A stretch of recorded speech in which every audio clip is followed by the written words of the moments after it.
پرانی زندگی اور نئی زندگی۔ مقدس پالوس رسول کا خط کلسیوں کے نام 3 باب 5 سے 17 آیات۔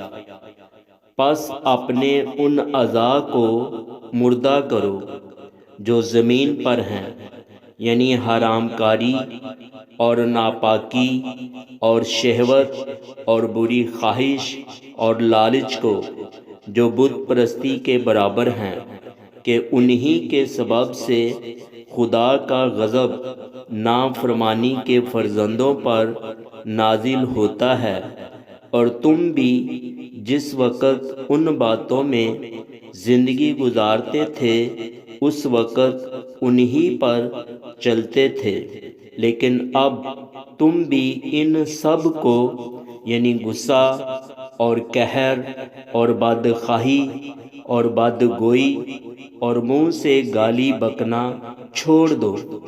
ایک دوسرے سے جھوٹ نہ بولو، کیونکہ تم نے پرانی انسانیت کو اس کے کاموں سمیت اتار ڈالا اور نئی انسانیت کو پہن لیا ہے، جو معرفت حاصل کرنے کے لیے اپنے خالق کی صورت پر نئی بنتی جاتی ہے۔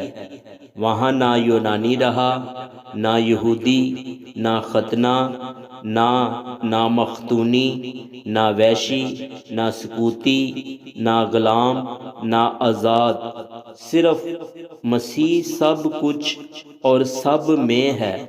پس خدا کے برگزیدوں کی طرح جو پاک اور عزیز ہیں، دردمندی اور مہربانی اور فروتنی اور حلم اور تحمل کا لباس پہنو۔ اگر کسی کو دوسرے کی شکایت ہو تو ایک دوسرے کی برداشت کرے اور ایک دوسرے کے قصور معاف کرے، جیسے خداوند نے تمہارے قصور معاف کیے ویسے ہی تم بھی کرو۔ اور ان سب کے اوپر محبت کو، جو کمال کا پٹکا ہے، باندھ لو۔ اور مسیح کا اطمینان، جس کے لیے تم ایک بدن ہو کر بلائے بھی گئے ہو، تمہارے دلوں پر حکومت کرے، اور تم شکر گزار رہو۔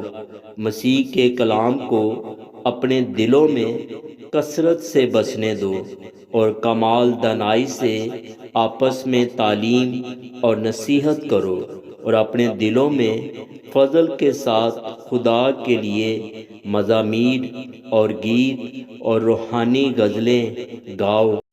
اور کلام یا کام جو کچھ کرتے ہو وہ سب خداوند یسوع کے نام سے کرو، اور اسی کے وسیلہ سے خدا باپ کا شکر بجا لاؤ۔ آمین۔